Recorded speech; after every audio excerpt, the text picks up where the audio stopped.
Welcome to the Next Level Human podcast. As a human, you have a job to do. In fact, you have 4 jobs: to earn and manage money, to attain and maintain health and fitness, to build and sustain personal relationships, to find meaning and make a difference. None of these jobs are taught in school, and that is what this podcast is designed to do: to educate us all on living our most fulfilled lives through the mastery of these 4 jobs.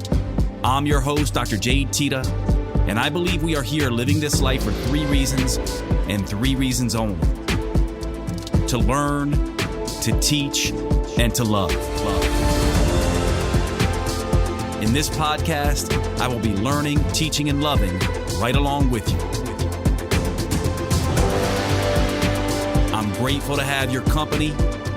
Here's to our next level.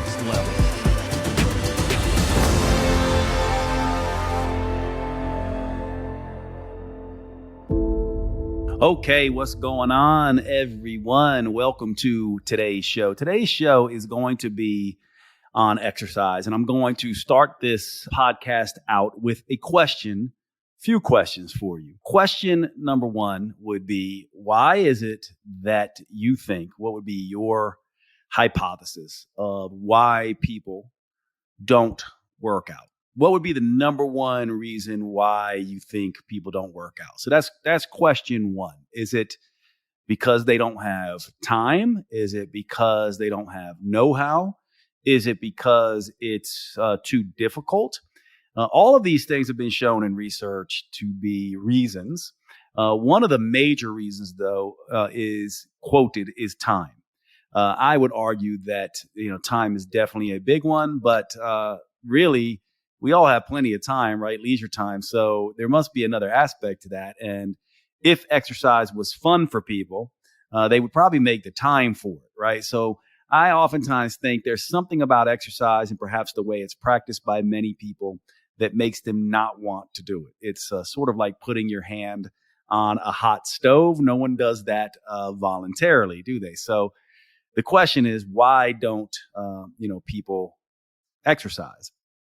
The next question I want to ask you is, why is it that you think when people do exercise that they don't get the results they want? Is it because the type of exercise they're doing is the wrong type? We hear an awful lot about, cardiovascular exercise maybe not being the best thing for people who want to lose weight despite it being healthy. Is it because they don't train hard enough? They don't train frequently enough? They don't train long enough? Well, these 2 questions are really what we're going to be talking about today.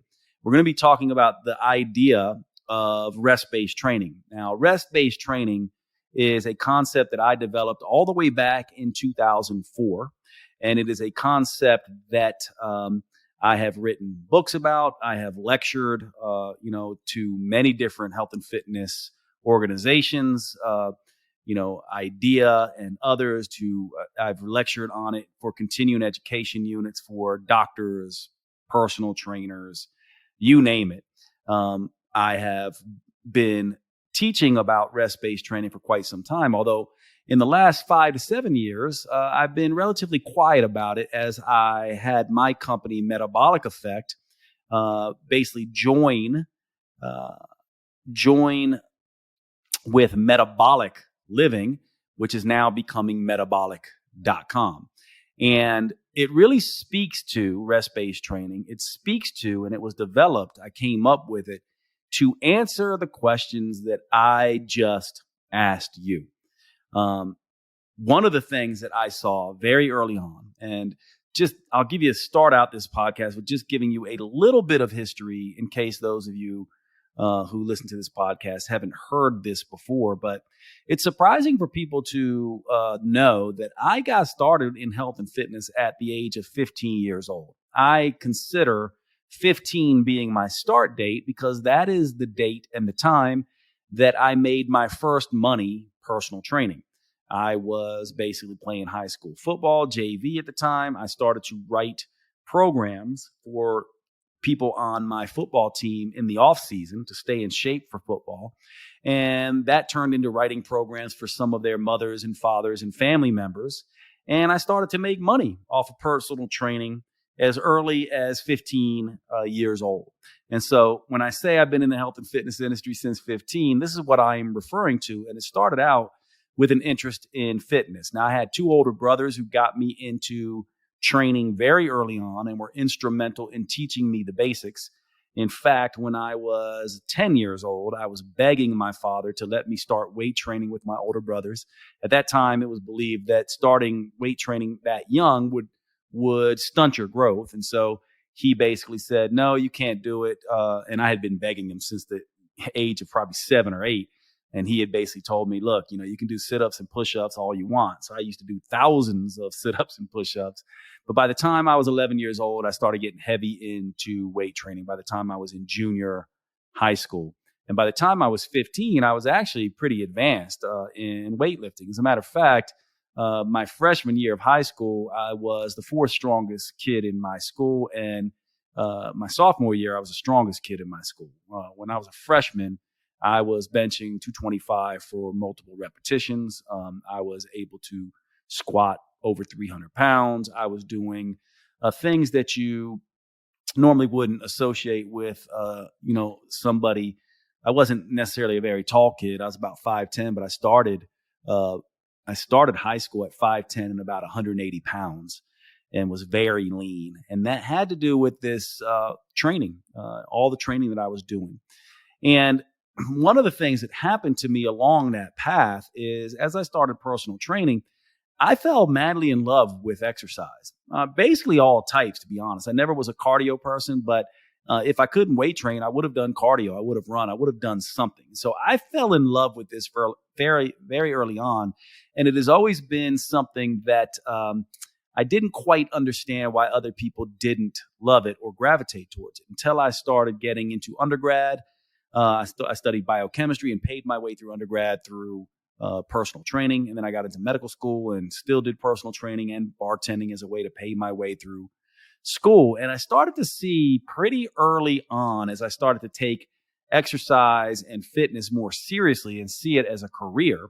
One of the things about me that I think many of you may know, many of you may not know, is that as I was finishing up my naturopathic medical degree, I started to see very clearly that I never wanted to stop personal training. I started to see how powerful it was, exercise, and I started realizing that even then I was prescribing exercise and making it a key part of my interventions and recommendations and prescriptions for my patients in clinic and medical school, and I didn't want that to end. So I started to see very clearly that I wasn't going to be your traditional primary care doctor just doing natural medicine, but that exercise and nutrition and psychology started out mostly as exercise from a young age, though, was going to be where I wanted to be. And I started to really go deep into this. And one of the things I saw is that most doctors had no idea about exercise. In fact, when I was looking at going to medical school, one of the reasons I went to Bastyr University and did a naturopathic medical degree is because when I looked at the curriculum for the conventional medical school, I saw that they had no training in nutrition, had a little bit, but very little, and no exercise at all. At Bastyr University, naturopathic medical school, actually they had a ton of nutrition, but still no exercise. And so one of the things that I just couldn't believe that, doctors were being trained on both the natural medicine side and the conventional medicine side, and none of them were getting any training in exercise prescription.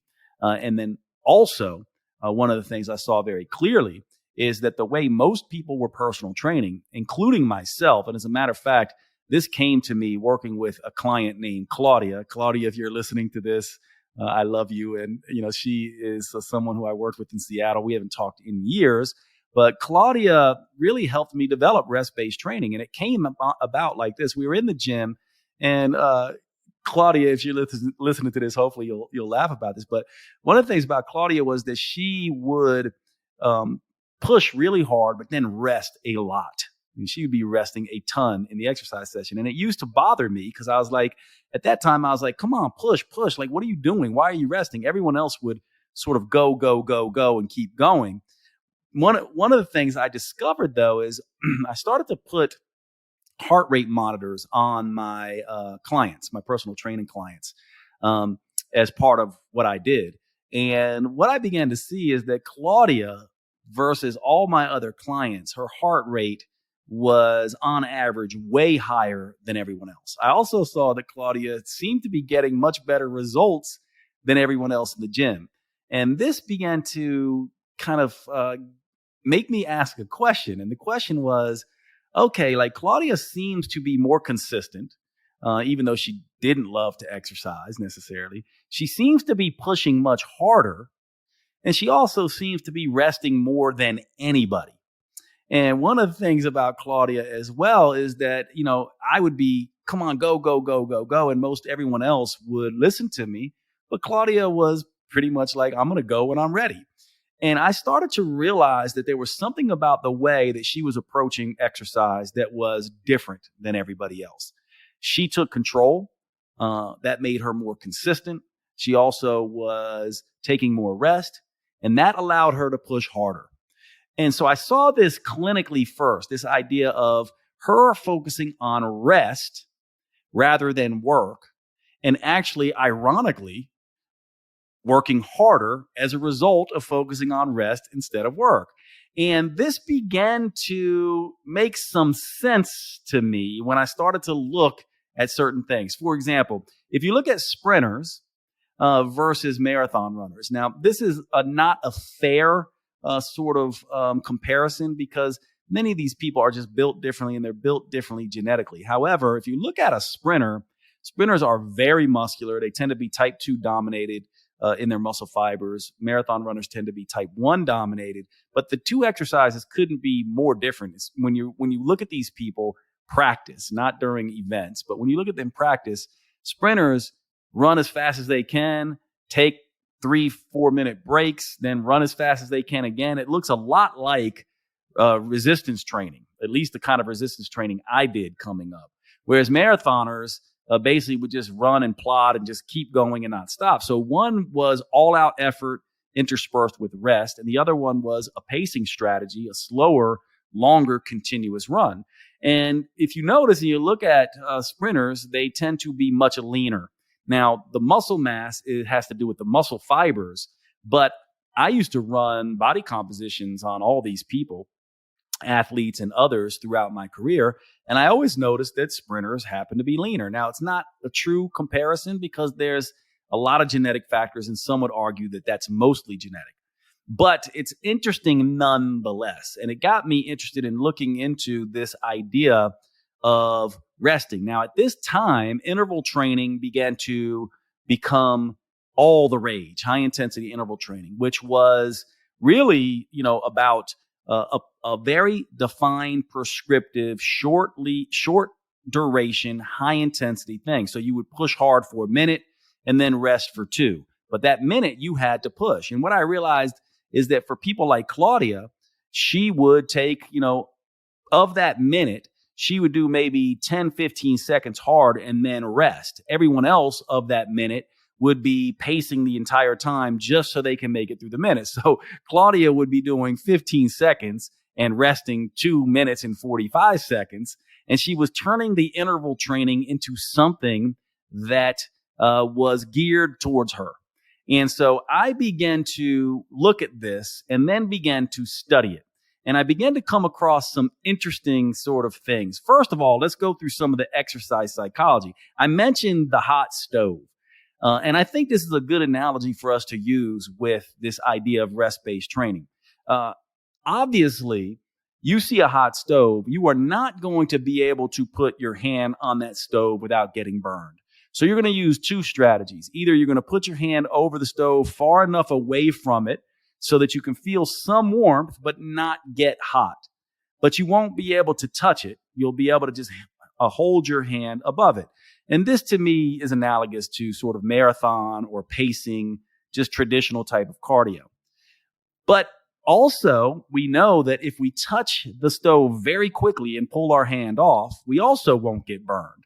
That's another strategy.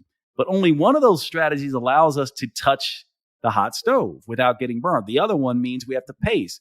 Think about this with interval training, sprinting, where you go hard, touch the hot stove very quick, pull your hand off and rest, versus marathon running where you hold your hand over the stove, just get it warm and are able to keep it there. From my perspective, what Claudia was doing with this rest-based approach that was different than traditional cardio and different than interval training was that she was touching the stove, leaving her hand there for as long as she could before she got burned and pulling her hand off. Most people, when they're doing interval training, never touch the stove at all. They just get close enough, and if they feel it getting too hot, they start to pace themselves. They back off. And this made the difference, because one of the things that we find is that when you are able to breach the anaerobic threshold, a lot of magic begins to happen in that space. Now, a lot of people misunderstand the anaerobic threshold because they think that anaerobic metabolism only sort of kicks in separate from aerobic metabolism. But the truth is that anaerobic metabolism kicks in once aerobic metabolism is maxed out. And so anaerobic metabolism, the body goes anaerobic when it maxes out or can't go fast enough to maintain the aerobic capacity. And so oftentimes when you are anaerobic and doing something like high intensity interval training in an anaerobic fashion, you are also aerobic. But the other is not true. If you're aerobic, you're not anaerobic. But oftentimes when you're anaerobic, you are also aerobic. And so what we found over the last years, now this is going on 20 years now. 2004 was when I first developed rest-based training and started to lecture on it and design programs around it. So now it's, 2023. We are almost 20 years from that time. One of the things that I began to look at is that how can I take interval training and really get people to breach that anaerobic threshold rather than have them pace? Because the whole magic in the interval training research was the ability to breach the anaerobic threshold. But many people were not doing that because they were pacing themselves in the same way they would pace themselves in traditional cardiovascular exercise, except for people like Claudia. She was touching the stove, pulling her hand off, touching the stove again, pulling her hand off, and she was breaching the anaerobic threshold. And as a result of that, she was able to get some of the hormonal benefits of exercise. What are those hormonal benefits that you get when you go anaerobic? Well, you're more likely to get a testosterone kick from your exercise session. You're more likely to get a big boost in human growth hormone. You're more likely to get some of these muscle molecules, myokines like IL-6 and IL-8 and IL-15 and others when you go to a higher intensity. So the idea behind interval training was, hey, you should go to the higher intensity because you get these other benefits, plus you still get the aerobic capacity. In fact, for many people, you can build aerobic capacity faster if you do the interval training. But most people were not able to do it. This is where this idea of, is there a way to use this resting strategy to make sure that we hit the anaerobic threshold, make sure we get the benefits that stimulate all the magic, the afterburn effect of exercise in a way that allows us to get aerobic and anaerobic and get all these hormones, this chemical soup of magic that can happen when we go really hard, and do it safely. Perhaps, I thought, rest-based training, focusing on rest rather than work, could be the trick here. And the other thing that I found is that this also potentially could be a way to individualize exercise for people. Because let's face it, if you're unfit, you'll breach the anaerobic threshold faster because you're not in shape. If you're more fit, you might need to go harder. This would mean that for an elite athlete, they could do a full minute all out and take a 2-minute rest. But for somebody who's not that good a shape, maybe they only need 10 seconds and they can rest for 2 minutes and 50 seconds, similar to what Claudia was doing. And so this set me to looking at the research in two different directions. One, I wanted to know if animals, and more specifically humans, were able to use rest and actually push harder than they normally would. I also wanted to know that was it possible psychologically that if I gave control over to the exerciser instead of me being the trainer and yelling and screaming at them and trying to motivate them and push them harder, would they push harder or as hard as if they were in control? And so let's go through some of this research, because what I found was, and I'll just give you the punchline right now, what I found was that indeed animals, evolutionarily speaking, naturally adapt to a rest-work cycle. Secondly, I found when I started digging into the research that humans are able to basically measure their own responses and know intuitively when to push and when to rest, so that they don't necessarily they can be safe and protect themselves and also get the workout perfectly suited to them simply by tapping into their own recovery and exertion scale. So let's get into this really quickly, because it becomes really, really interesting. First of all, I'll tell you a story. I used to, when I was in undergrad, I worked in a lab, a biochemistry lab, exercising mice. And if you've never done this, what this looks like is a big, huge table that has a clear plexiglass on top that lifts off the table like a door. And basically underneath that is all these little columns separated by a divider. And on each of those columns is a treadmill. And so imagine this big table that has a top on top of it, and then dividers and treadmills, little tiny rat treadmills. So that was one way you could exercise the mice, is you could put them in these treadmills, put the top down on top of them, and then they would run. And by the way, it's kind of cruel, because you might say, well, Jade, how did you get them to run?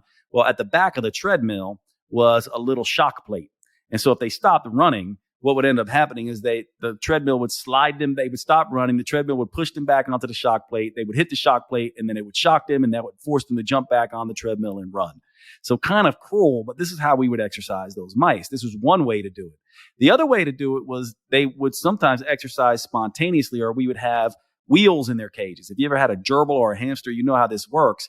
And you'll understand that if you force mice to exercise on these treadmills by shocking them, you'll see that they can keep running, and you can kind of get an idea of, some aerobic benefits and, measure how they're responding to aerobic exercise. However, they naturally don't do that. What they naturally do in the wild is they sprint, they stop, they look around, they sprint again, they stop, they look around, and they do this in their cages too. If you ever had a gerbil or a hamster, they'll get on their running wheel, they'll run for a second, they'll stop, they'll run, they'll stop. They use a sporadic rest, recover process. And some research, actually, as I went to dig into this, basically saw this as an evolutionary advantage. In other words, if a rat runs continuously versus more slowly but continuously versus faster with short periods of rest, they can cover more ground in a shorter amount of time. So this push rest strategy that many animals use is an evolutionary strategy to allow them to cover more ground faster, so they're less likely to be prey. So animals, almost all of them, do not go out and just run. What they do is they run, rest, run, rest, run, rest, so they can cover more distance than they would be able to otherwise. So animals are obviously able to tap into this. Now, from the perspective of humans, I found a study, Edwards et al., June 2010, an issue of Psychophysiology. If you want to look this particular study up, I believe the title was Self-Pacing in Interval Training. Self-pacing in interval training. Let me look and see if I can find it, just in case any of you want to look this up. Okay, so it's self-pacing in interval training, a teleoanticipatory approach. June 2010 issue of Psychophysiology. And what this study looked at is it basically looked at two different strategies. First, they took humans and they basically said, what we want you to do is we're going to put you in different interval strategies, and we want to see the optimal rest period where you can, basically recover, recover your creatine, phosphate, recover from the bout of exercise so you can push at an equal intensity again. And what they did is, after several different rounds of this, they determined that these athletes needed about 2 minutes to recover completely from a very intense bout of exercise before they can exert the same intensity again. Now, the follow-up to this was essentially they said, all right, what we want you to do now is do the same bout, push hard, but then we just want you to go ahead and start when you're ready. We're not going to tell you when to go. We're not going to try to tell you. You just, when you feel ready, like you can exert the same intensity again, go ahead and do that. And they measured how long it took. So these are basically people running hard and then resting for as long as they needed to. And what they found was the self-regulated rest was about 118 seconds. Essentially, the exact same as the 2 minutes they determined were the optimal rest periods to recover. So what this study showed is that humans, not just animals, but humans are able to self-regulate their rest. They were not taking sandbagging and working less hard. They were working just as hard, and they knew when it was time for them to recover. Now, if this is the case, now these were in athletes. Now imagine you have a population, as I did when I was doing the metabolic effect workouts. These were group exercise programs in boot camps and in gyms. So you have all kinds of different people. You might have a 65-year-old overweight man, a 50-year-old, prior athlete female. You have 20-year-olds and elite athletes all in the same class. And the rest-based training style of push until you can't, rest until you can, which is essentially what I came to call this. I basically, started to give them the cue. Listen, push as hard as you can. When you need to rest, take your rest as long as you need to, and then get back into it when you're ready. And what happens is this individualizes the workout for every single person. In other words, they are self-regulating their rest in a way that this study showed humans are capable of doing. This is how rest-based training came about. This was the original metabolic effect workout as written about in the metabolic effect diet book that ended up coming out in 2010 after close to a decade of running this program in personal training and in gyms all around the country, including overseas where we gave lectures in Spain and United Kingdom and other places. And so this became a phenomena, this rest-based training style. It's actually also why metabolic.com, the current incarnation of the company that I'm involved with now, uses this program. If you've ever done metabolic prime, metabolic aftershock, or metabolic renewal, you are doing rest-based training, and millions of people now, over 1 million people now, have done these workouts.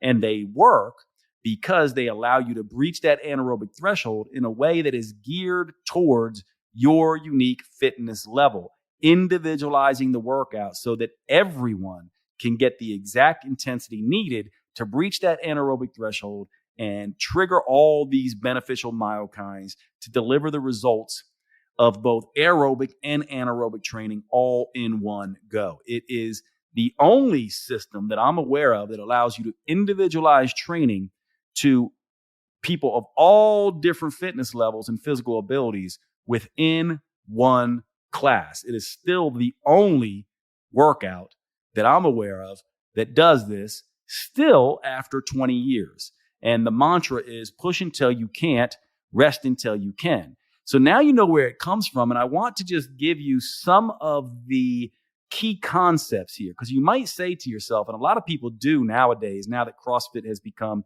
very popular, and they oftentimes say, well, isn't this just CrossFit? Isn't this what people do in CrossFit?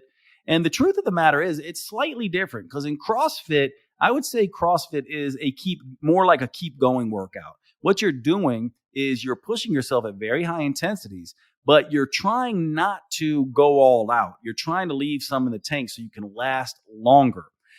It's very different in that regard. It's not focused on rest. It's focused on work.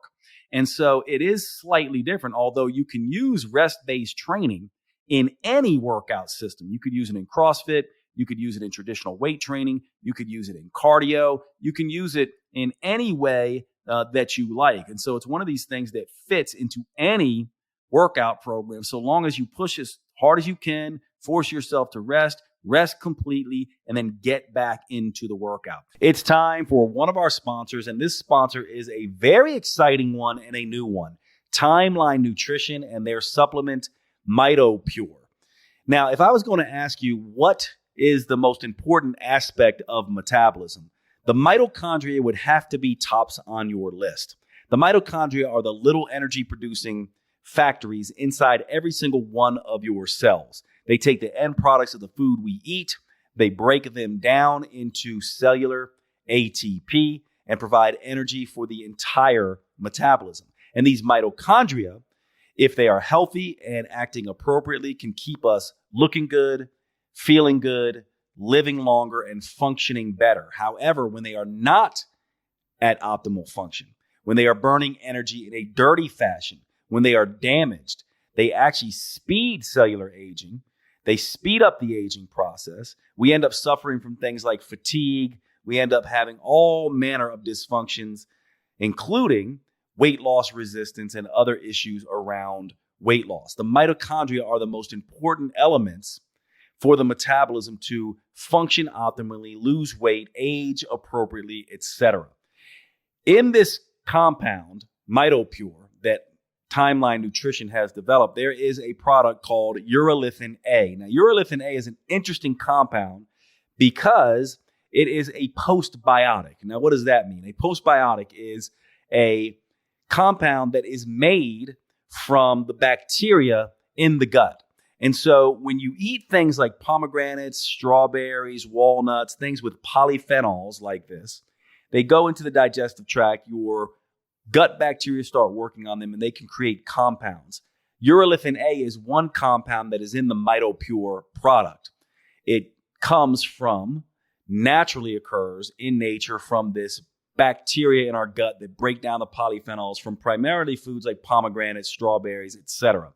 And it can increase mitophagy in mitochondria. So you might say, well, Jade, what is mitophagy? Mitophagy is the ability for mitochondria to repair and regenerate and recycle their proteins and to stay healthy and functional and de-age. When we can stimulate mitophagy, we can keep our mitochondria functioning efficiently. We can decrease aging. We can increase energy. We can improve our ability to lose weight, function optimally, and stave off diseases of aging. This is what Timeline Nutrition has done with their MitoPure product and the urolithin A that is in it. This is a very exciting area of research. We have not had the ability to support the mitochondria in the way that we do now with this particular product. You definitely are going to want to check this out. I've been taking the product for several months now. It is one of these products that I really, really strongly recommend. To get the product MitoPure, all you have to do is go to timelinenutrition.com/next level. timelinenutrition.com/next level. And let's get back to the show. And so what I want to do is teach you the principles of RBT, or rest-based training. And it goes by the acronym REST. Those of you who know me know that I always come up with acronyms. And this is one of the first ones I ever came up with. The REST acronym, REST, essentially tells you exactly how to build these workouts and to individualize rest-based training for you in particular. Now, the R stands for rest, which means the focus of the workout is not on work, it's on rest. In the way that we've been describing, we want you to focus on the rest. The more you rest, the harder you're going to push. The harder you push, the more you're going to rest. The whole idea is by focusing on rest rather than work, we inadvertently help you work harder. Now, of course, when you work harder, you end up resting more. And when you rest more, you end up working harder, which is the opposite of the other approach, the harder is better approach. This is a smarter is better approach, a better is better approach. Most people will find when they allow themselves to rest and recover and focus on the rest between bouts of exercise, they actually end up pushing harder. They actually end up pushing harder. And so the first principle of rest-based training is not to focus on the work, but instead to focus on the rest. And then inadvertently, you will almost assuredly end up working harder and get all these benefits. The other thing about this is that it puts you in control. A trainer doesn't tell you when to rest. You rest. You rest when you need to. You take as long as you need to, and you get back into the workout when you're ready, in the same way Claudia did. This is exactly what she taught me all those years ago. The next principle here, the E, stands for extrinsic focus. Now, this one needs a little bit of explanation. Intrinsic feelings are the way you feel inside. So when you are breathing hard, when your muscles are burning, when your muscles are straining, when you're feeling nauseous, all the discomfort of exercise, those are intrinsic feelings. They're coming from your insides that you're aware of. However, if we focus on extrinsic factors like reps and other things that you're doing, we can take some of the focus off those feelings. For example, one of the primary things that we do in rest-based training is we use different rep schemes that force you to keep your count. The most popular one is with the metabolic 10 system. It's a 10 down to 1 rep scheme. So let's say we have 3 exercises, a bench press, a bent over row, and a shoulder press.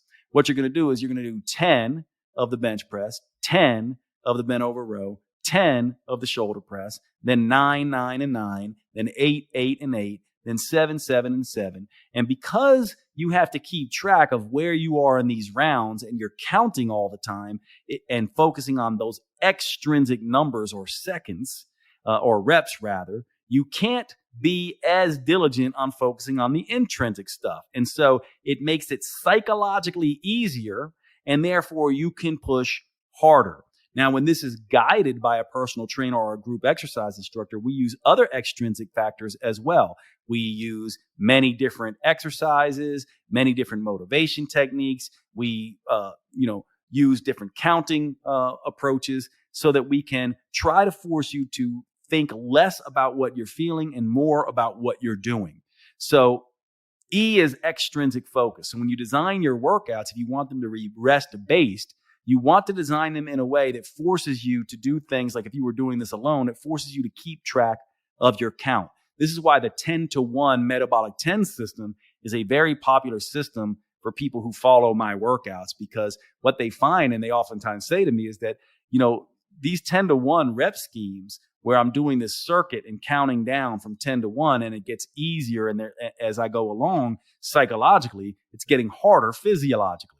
And that's exactly what we want, right? We want people to be able to touch the stove, not be afraid to touch the stove, pull their hands off when they want, and to be distracted in some regards so that they'll push harder. Now, the S in the REST acronym is self-limited or self-determined. Basically, what that means is self-determination theory. This is a theory of psychology that says when people feel ownership and control over situations, they will be more motivated.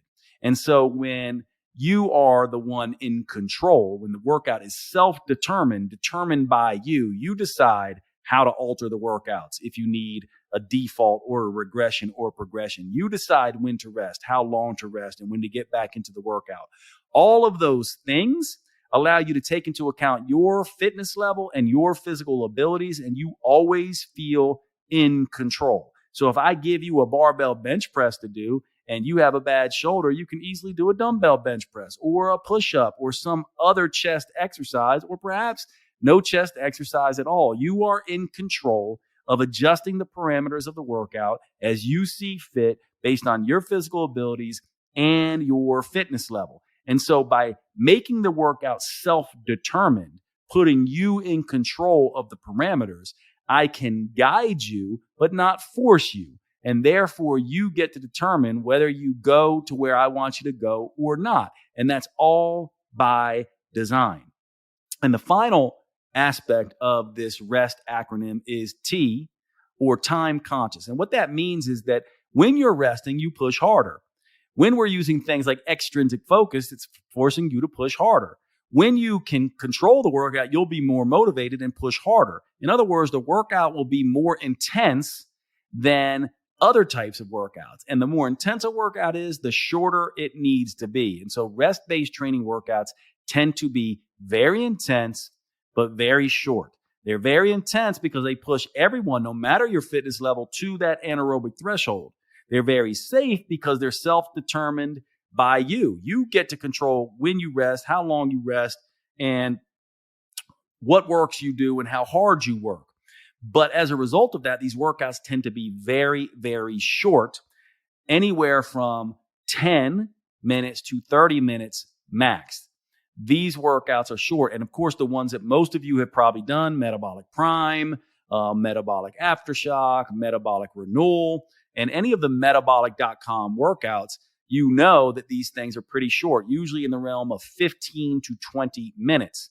And what's usually the conversation around that is, I cannot believe the volume of work that I achieved in a 20-minute workout. It's oftentimes the exact same volume or even more than most people can achieve in an hour. And that's because part of what's happening here is you're lifting weights faster, in a sense. In the same way that these animals can cover a greater distance by pushing and resting, pushing and resting, pushing and resting. And when I say pushing or lifting weights faster or doing the workout faster, I don't mean the exercises. You're not doing the exercise faster. You're taking shorter rests. So you're basically not taking these big, long rests between bouts of exercise. Think about it from a traditional weight trainer. They'll do a bout of exercise and then they'll wait maybe 3 to 5 minutes before they go again. For many people, especially fit people, that's way too long. For other people, less fit people, that might not be long enough. But the idea is you're lifting weights faster because the rest periods are normally short. When you are able to gauge your own rest periods, most people will rest only about 2 minutes, as we learned from that study. And so what ends up happening is you can get more volume into a workout in less time. And this is the way, this rest-based acronym, push until you can't, rest until you can, rest-based training, completely individualizes workouts to you based on your fitness level, your physical ability, and allows you to get the breach that anaerobic threshold in a way that is safe and effective. Whereas most people never are able to breach that threshold because they are constantly pacing themselves. Now, if this is your first time doing this, I'll teach you a nifty way to do this. I call this the exertion and recovery scale. Now, this scale can be used. It's a 1 to 4 scale. And it's only used for beginners. If you're new to rest-based training, you can use this, maybe for 3 to 6 workouts. And by the time you get through a handful of workouts, you will not need to use this system ever again because intuitively you'll just know. So here's how this works. The exertion scale goes from 1 to 4. 1 means you're at rest completely. You're not exerting yourself. 2, you're working out, but you can still talk. There's no burning in your muscles. The weight is light. 3, now you can't talk. You're starting to feel burning in your muscles and the weight is getting heavy. And 4 is the point where you have got to stop, rest, and recover. Now, at level 4, this is the exertion scale, 1 to 4. It also can act as a recovery scale in reverse because at level 4, you cannot exert any effort anymore. You're too spent. You're too burnt out. You need to rest. At 3, you could probably go again, but you're going to be unable to attempt full exertion. At 2, for most people, they're going to be able to attempt full exertion. And if you go all the way back to rest, you're ready for full exertion. So the idea for beginners is to push themselves up to a 3 or 4, that point where they can't talk, there's burning in their muscles, the weight is heavy, and or they must stop, rest, and recover, and then recover until they get back down to a 1 or 2 and repeat that. So the idea is to go to 3 and 4, back to 1 and 2. 3 and 4, back to 1 and 2. 3 and 4, back to 1 and 2. And for most people, the transition happens when you can't talk, you start to feel burning, and the weight is heavy. Think about that. Most people never get to that point. How many runners do you see, joggers, jogging for 30, 40, 60, 90 minutes, and they're talking to each other the whole time? The fact that they can still talk means they have never breached the anaerobic threshold. Research shows us that the talk test, the ability to carry on a conversation or talk at all, is highly correlated with the anaerobic threshold. So is burning in the muscles and the heavy straining in the muscles. In order to get the exertion you want to touch the hot stove, you need to get to the point where you can't talk, there's burning in your muscles, and the weight is heavy. And then you go all the way back to rest or back down to just where you can exert full exertion again. For beginners, it's oftentimes best to push to a 3 and get back to a 1. For very fit people, you can push to a 4 and get back to a 2. So for very fit people, it's 4 to 2, 4 to 2, 4 to 2. For beginners, it's 3 to 1, 3 to 1, 3 to 1. And so what ends up happening here is within a few tries of using this exertion and recovery scale I just described, this 1 to 4 scale, you'll easily be able to adjust, and you won't need this anymore. You only need it for a few workouts before you get the idea of rest-based training. Now, you might say, okay, Jade, what else do I need to know here with rest-based training? The whole point of this is so that you can push harder in a more efficient way, but most importantly, do so according to your fitness levels and your physical abilities, which means that regressions and progressions are heavily used in rest-based training. Now, if you haven't heard these terms before, regressions are often also called defaults. But let's use a push-up as an example. So a regular push-up from your toes, right? Let's just talk about that. If I want to regress that, I can drop to my knees. If I want to regress it further, I can do it off a wall. I can do wall push-ups, right? So those are regressions, making an exercise easier. So if you're someone who has less physical ability or less fitness, in rest-based training, the self-determined aspect allows you to use regressions. You can drop to your knees. You can go to the wall. You can roll over on your back and do a light chest press with dumbbells in order to regress the push-up to an easier move that you can handle. Now, if you're more fit, what you can do is you can elevate the feet and make that push-up harder. You can go to a one-arm push-up and make it harder. You can do plyometric push-ups and make it harder. You could do a push-up row and make it harder. And so what you want to think about with rest-based training is not just the idea that you rest when you need to, push as hard as you need to, push until you can't, rest until you can, but that you also pay close attention to regressions and progressions. Now, of course, the easiest way to regress a movement, most movements, is to make it lighter in the weights. And the easiest way to progress a movement is to add weight. So for example, once you master a push-up, maybe you go to a bench press and you're progressing up above your body weight, right? Or maybe you can't do a push-up, but a bench press works for you and you go less than your body weight. That's another way to regress a push-up. And so rest-based training makes judicious use of regressions and progressions. And one of the things also is when you look at studies on elite athletes, what you'll find is that top runners, like if you ran as fast as you can, even the most fit people in the world, if they gave all they got and ran as fast as they could, even the fittest people on the planet probably cannot last over a minute of exertion where they're going all out. Very few people will be able to accomplish that. And that is a good rule in rest-based training. So you might say, well, Jade, what does it look like? Oftentimes you'll see that if people are really pushing hard, they're only going to be able to push for a minute or two before they have to rest. If you're one of these people who's going for 5 minutes and then taking a rest assured you are pacing yourself. And so with rest-based training, what you want to think about is you want to think about all-out efforts in your safe zone determined by you according to your physical abilities, and then rest. Now, some people will want to do lots of short little rests. Other people will take fewer, longer rests. But normally you're going to see the work ratio is going to be somewhere around 1 to 3 minutes, and the rest ratio is going to be anywhere from 1 to 30 seconds. So it's going to be less rest needed by fit people, less rest and shorter rest needed by fit people, more rest and longer rest usually for less fit people. And so you can judge it based on this. And so you can see how you can completely make this workout fit you as an individual. The final thing I'll say here with rest-based training is if those questions I asked you in the beginning, do people not exercise because they don't have time, they don't have the know-how, or is it and do they not get results because they're not pushing hard enough? Well, rest-based training addresses those. It's a very short workout. It's very easy to do. It leaves you in control, and it forces you to push harder by allowing you to rest more. And so it addresses the major blockades to people not getting results. Now, if you want to try these workouts and you haven't before, then check out Metabolic Renewal, Metabolic Prime, Metabolic Aftershock.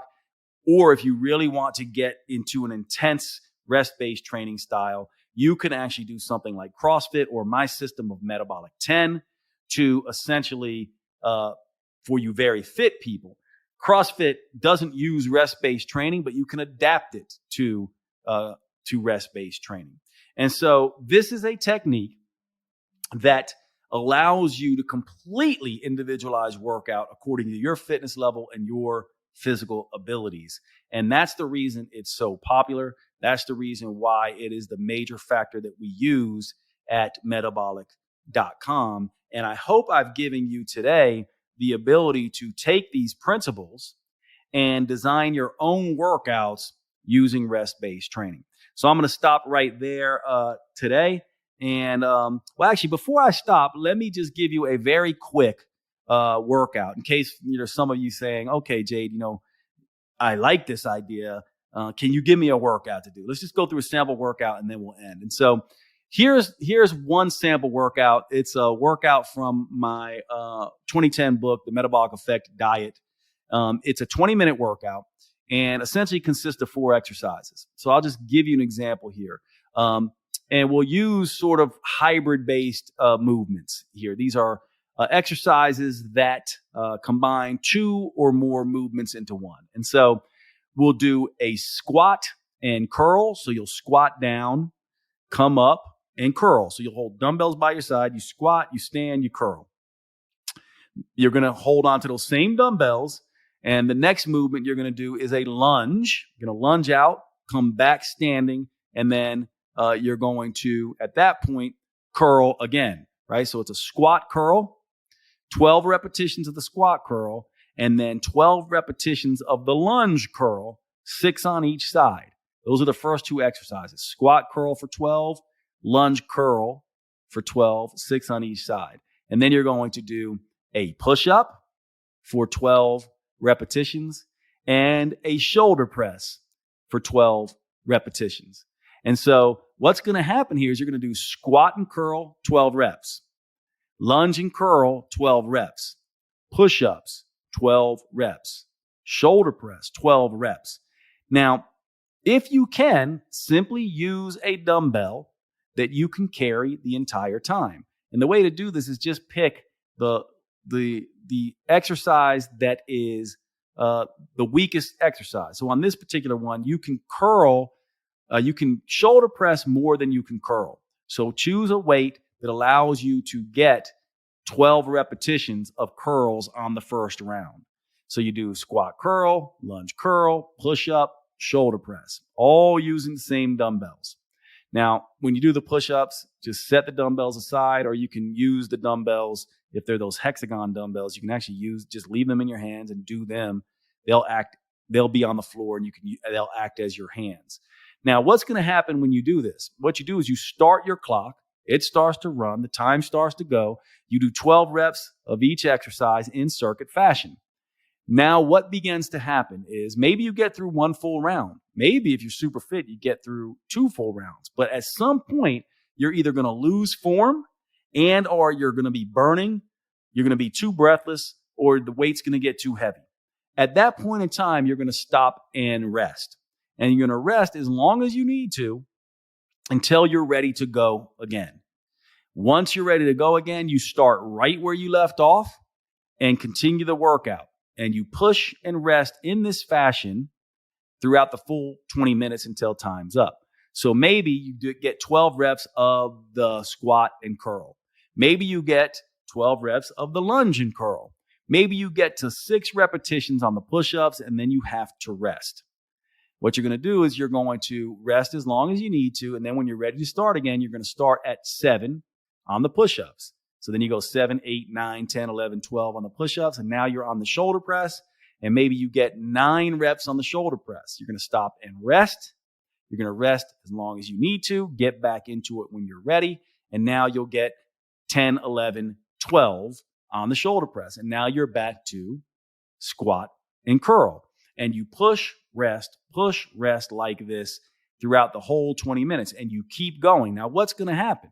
You're going to start to fatigue more and more. You're going to need more and more rest. Your form is going to be challenged more. Your muscles are going to be burning, which means you're going to need to rest an awful lot to get through this workout. What you'll find is after this 20 minutes is up, you will have done a tremendous volume of work in a very minimal amount of time.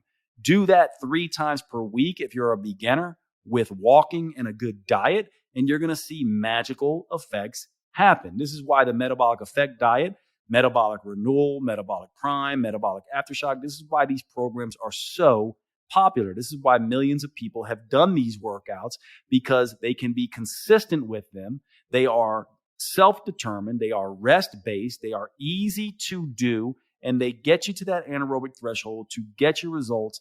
And because they're short and enjoyable, more so than most types of exercise, and you're in control, most of these people continue to do them. So there's no real magic here, except that these workouts are designed for you, by you. You're in complete control. And when that happens, you can be consistent. So I hope this is useful for you. It's been a very long time since I've talked about rest-based training in this fashion, but these workouts are the most popular thing I do. They are still used by millions of people. They sell like crazy. The current one on the market right now, designed specifically for women, is called Metabolic Renewal. You can also go to my website. I have a very advanced program called Metabolic 10 that is a completely free program for anyone who wants it. All you have to do is email support@jadeteta.com, ask for access to the Metabolic 10 system. My team there will give that to you. That's for very advanced individuals. Those workouts also are oftentimes put up on my Instagram feed and on my YouTube channel. But these workouts are all over the place, and you'll find many, many people are using them. Just remember that if work and rest are forced by the trainer, you're not doing rest-based training. If someone tells you to keep going, that's not rest-based training. Rest-based training focuses on rest, not work. That's the magic, and you can use it in any type of exercise that you're doing. In fact, traditional weight training, the way it's usually done, is rest-based training. Most people who go to the gym and do resistance training don't sit there and look at their clock and go, okay, I can only take a rest here. They go when they feel ready to go again. They push hard and they go when they're ready to go again. And this is why they can use such heavy weights and exert themselves. What I would say is, rather than taking an hour to do that traditional weight training workout, basically shrink it all down so that you can go faster, lift weights faster with less rest. Now, the idea is, I'm not saying force yourself to take less rest. You take as much rest as you want. What I'm saying is you'll naturally take less rest and work harder simply because you're focusing on rest rather than work. So I hope you enjoyed today's podcast. It was fun talking about rest-based training again and individualizing exercise in a way that has been powerful. It's one of the most rewarding things that I've done in my life, is developing this system. And it's incredibly rewarding to see so many people, millions of people, doing this workout. It's kind of crazy to think about that number, but it speaks to the testament of the system. I appreciate everyone. Thank you so much for hanging out with Next Level Human, and I will see you at the next podcast. You have been listening to the Next Level Human podcast with Dr. Jade Teta. If you enjoyed this episode, please make sure you subscribe and consider leaving a review. You make the biggest difference when you pass on your lessons and inspire others. That's why reviews like this are so powerful. Your words may be the only ones that resonate for someone else. Please remember, the information in this podcast is for educational purposes only. Always consult your personal physician or therapist before making any lifestyle changes. And finally, thank you for who you are in the world and the difference you make.